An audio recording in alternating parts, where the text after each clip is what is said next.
Father unto you.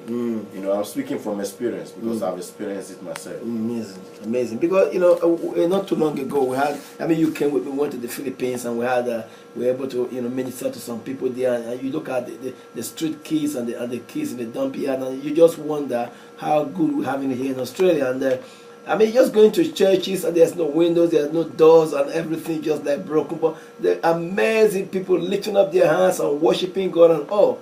So, Pastor Brad, the question that I ask is that, you see, there are people who are in pain today, that maybe their spouse have died, or their husband, or their children, or something tragic has happened to them, and they are saying to yourself, why did God allow that to happen to me? I mean, if there is a God, this will not happen to me. So, how can you speak to those people to comfort them and to realize, to trust again in God? Yes, if you are in that situation this morning, this is something that is very important to every one of us as human beings. If you are in that situation, I sympathize with you and I send you my condolence. But you've also got to realize it's appointed unto man once to die, and after that the judgment. So this is part of our destiny. When God created us, we're not meant to stay here forever. Yeah. There's a better place, and that better place is being with God himself in heaven. Streets made of gold.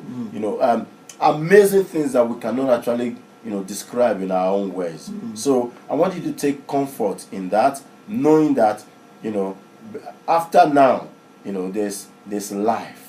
Hallelujah. And you can be with Jesus and experience all the things you've been reading about in the Bible.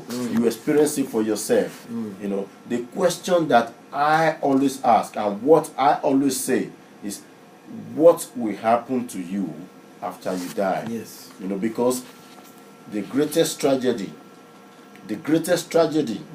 is not that somebody died. Yes, yeah. The greatest tragedy for somebody to die and not go to heaven. That to me is the greatest tragedy. So, if you're listening to us right now, I think it's a question you can ask yourself. When I shut my eyes for the final time, for the last time, where will I spend eternity? Yeah. Where will I spend eternity? It's a question that you should ask yourself and ponder on. Amazing. Thank you.